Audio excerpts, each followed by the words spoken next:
संध्याकाळच्या सगळ्या ऍक्टिव्हिटीज करून रूमवर आलो, मस्त फ्रेश झालो. सावीला पण छान तयार केलं आणि आम्ही दोघी कशा दिसतोय ते कमेंट मध्ये नक्की सांगा. आणि आम्ही निघालो रात्रीचं जेवण करायला. पण आलो तर ना सगळे मस्त डान्स करत होते, मग आम्ही पण सुरुवात केली.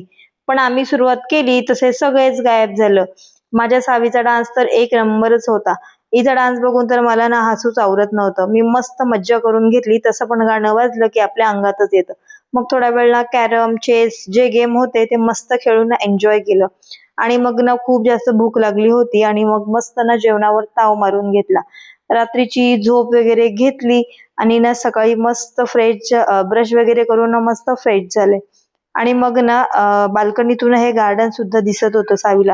त्याच्यामुळे ना तिला खाली जायची इतकी घाई झाली होती की काही सांगूच नका.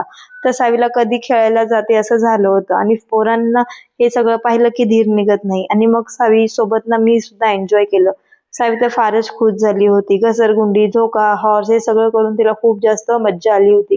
म्हणून तिकडनं निघायला बघत नव्हती. शेवटी तिकडनं निघालो आणि मस्त सकाळचा ब्रेकफास्ट करून घेतला. आणि ना परत थोडा वेळ स्विमिंग पूल मध्ये मज्जा केली. आणि मग ना लगेच रूम मध्ये येऊन तयार झालो आणि फायनली निघालो आम्ही घरी जायला. आणि ना मग मस्त अशी सगळ्यांनी बॅग वगैरे पॅक करून निघालो आणि मग पोहोचलो आम्ही घरी. चला भेटूयात आपण नेक्स्ट व्हिडिओ मध्ये. आता बोलता बाय बाय.